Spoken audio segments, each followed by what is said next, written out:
இருக்கின்ற captain TV தொலைக்காட்சி நேயர்கள் அத்துணை பேருக்கும் இனிய தீபாவளி திருநாள் வாழ்த்துக்களை உரித்தாக்கி கொண்டு A for apple B for biscuit என்று உணவிலிருந்து தொடங்குகிறது அந்நிய மொழி. A for apple B for biscuit என்று அந்நிய மொழி தொடங்குகிறது. ஆ என்றால் அம்மா, ஆ என்றால் ஆடு என்று உயிரிலிருந்து தொடங்குகிறதான் அன்னை தமிழ் மொழியாகவே அன்னை தமிழை வணங்கி அருமையானது ஒரு பட்டிமன்றம்.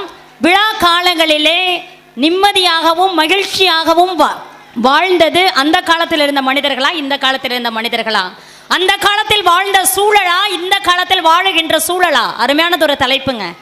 நான் என்ன கேட்கிறேன்னா, மகிழ்ச்சியா இருக்கிறதுக்கும் மகிழ்ச்சியா இருக்க மாதிரி நடிக்கிறதுக்கு வித்தியாசம் நிறைய இருக்கு. இந்த காலத்தில் என்னங்க வாழ்ந்துட்டு இருக்காங்க, மகிழ்ச்சியா இருக்க மாதிரி நடிக்கிறாங்க. இருக்கு ஆனா இல்ல, மகிழ்ச்சியா இருக்கிறோம் ஆனா இல்ல. இதுதானங்க திண்டாட்டமான ஒரு வாழ்க்கையை வாழ்ந்துட்டு நாங்க கொண்டாட்டமா தான் வாழ்ந்துட்டு இருக்கோம் எப்படி சொல்ல முடியும் நடுவர் அவர்களே? வந்து தம்பி அழகா பேசினார். அதுல பெரியார் கருத்தை பற்றி பேசின போது எல்லாருமே கைதட்டணும். நிஜமாங்க, அந்த பொண்ணு பேசினப்ப சொன்னாங்க, அந்த காலத்துல என்ன பெண்களுக்கு சுதந்திரமே இருந்துச்சு, பார்த்தா ஜன்னலுக்கு பின்னால் பெண்கள், அப்படிதானம்மா சொன்ன.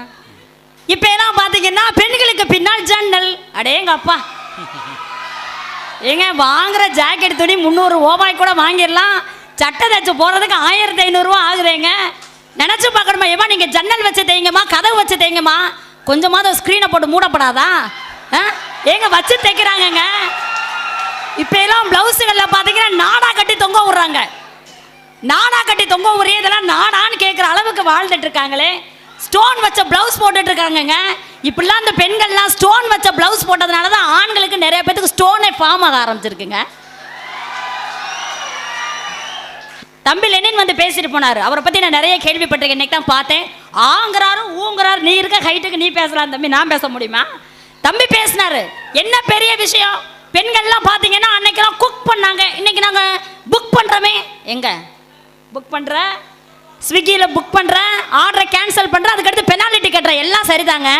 உணவு முறையை நினச்சி பார்க்கணுங்க. அன்னைக்கு களி சாப்பிட்டு வாழ்ந்தோம்.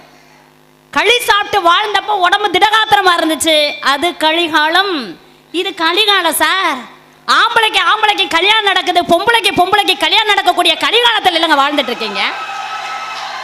எல்லாத்துலையும் கலப்படங்க. திருவிழாக்கள்ல இன்னைக்கெல்லாம் பார்த்தீங்கன்னா ஸ்விக்கி நீங்கள் ஆர்டர் எடுக்க, என்ன வேணாலும் ஆர்டர் எடுத்து போங்க.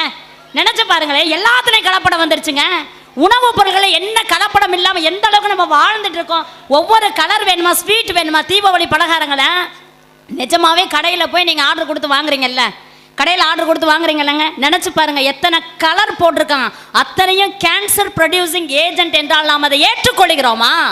கிடையவே கிடையாது. நடுவர் அவர்களே, ஒரு விஷயத்த சொல்லட்டுமா? பொண்ணு வந்து பேசிட்டு போனப்ப சொன்னாங்க, எந்த அளவுக்கு நாங்க ஆன்லைன் வர்த்தகம் என்று அப்படியே கொடிகட்டி பறந்து கொண்டு இருக்கிறது. உண்மைதாமா. ஃபேஸ்புக்கில் நீங்கள் வந்து மீம்ஸ் போடுறத ரொம்ப, ரீல்ஸ் போடுறத ரொம்ப விரும்புகிறீங்க, வாட்ஸ்அப்பில் ஸ்டேட்டஸ் போடுறத விரும்புகிறீங்க, இன்ஸ்டாவில் போஸ்ட் பண்ணுறதை நீங்கள் விரும்புகிறீங்க. நான் கேட்குறேன் சார், அந்த காலத்தில் வாழ்ந்த மனிதர்களுக்கு ஆன்லைன் என்றால் என்ன தெரியாது, ஆனால் ஆணாக வாழ்ந்தார்கள். ஃபேஸ்புக் என்றால் என்ன என்று தெரியாது, ஆனால் ஃபேஸ் டு ஃபேஸ் பார்த்து பேசினார்கள். வாட்ஸ்அப் என்றால் என்ன என்று கூட தெரியாது. எவனேனும் தப்பு பண்ணினா வாட், ஏன், எதற்கு என்ற ஆண்மைத்தன்மை வாழ்ந்த காலம் எங்களுடைய காலம் இல்லையா? நடுவர் அவர்களே, எந்த சூழலிலும் பார்த்தாலும் சரி, விழா காலங்கள் சிறக்க வேண்டுமா? அன்பு, மரியாதை, மகிழ்ச்சி, சந்தோஷம் என்று அத்துணை வடிவங்களும் நிறைக்க வேண்டுமா?